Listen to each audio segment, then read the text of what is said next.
Bank two माय channel. तो आप लोग कैसे हो? आई होप आप सब अच्छे होंगे। मैं भी बिल्कुल अच्छी हूँ। आज मैं फिर से आप सभी के लिए एक न्यू रिएक्शन वीडियो लेके आई हूँ।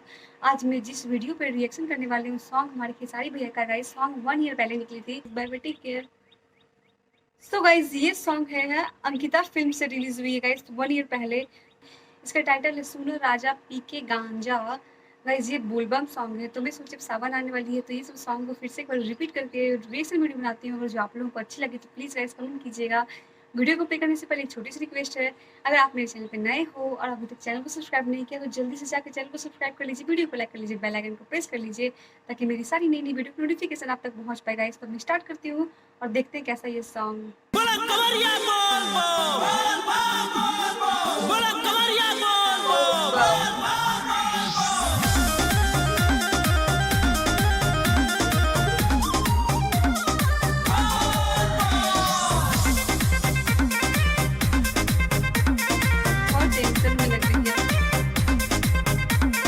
रोड में कंवरियन के जाम्बा अभी जाने तो दूर बाबा धाम्बा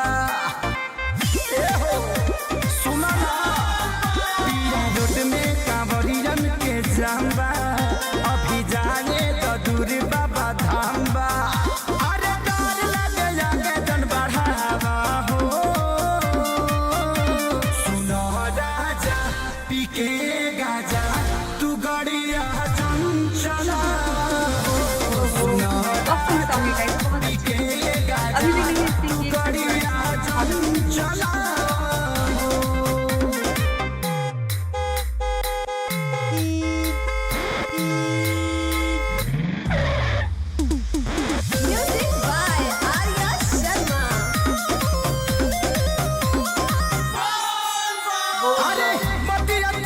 पिया अपना में हर के पूरा परिवार बाटे अपने ही घर के सुना बतिया तुमान पिया अपना में हर के पूरा परिवार बाटे अपने ही घर के। अरे ऐसे जानी हंड चमका हो सुनो राजा पी के गाजा तू गड़िया चला सुनो राजा पी के गाजा तू गड़िया चला।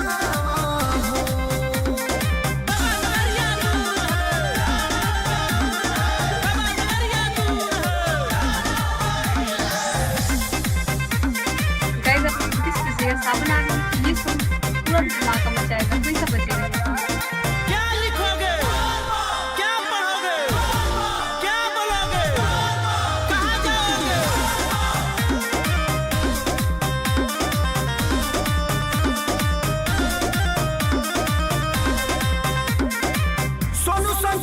हुई है जाके जलधारी नशा में बड़ो काहे अरे आखे सारी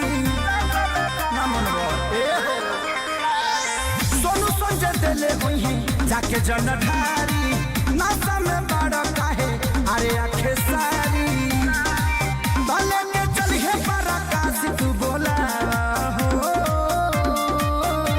सुनो राजा पी के गाजा तू गड़िया चला सुनो राजा पी के गाजा तू गड़िया चला। सो गाइस ये सॉन्ग था सुनो राजा पी के गांजा। बहुत ही अच्छी सॉन्ग थी। खेसारी भैया का सब सॉन्ग औसम रहता है गाइस, मुझे बहुत अच्छी लगी। आपको कैसी लगी गाइस? अच्छी लगी हो तो प्लीज़ कमेंट कीजिएगा।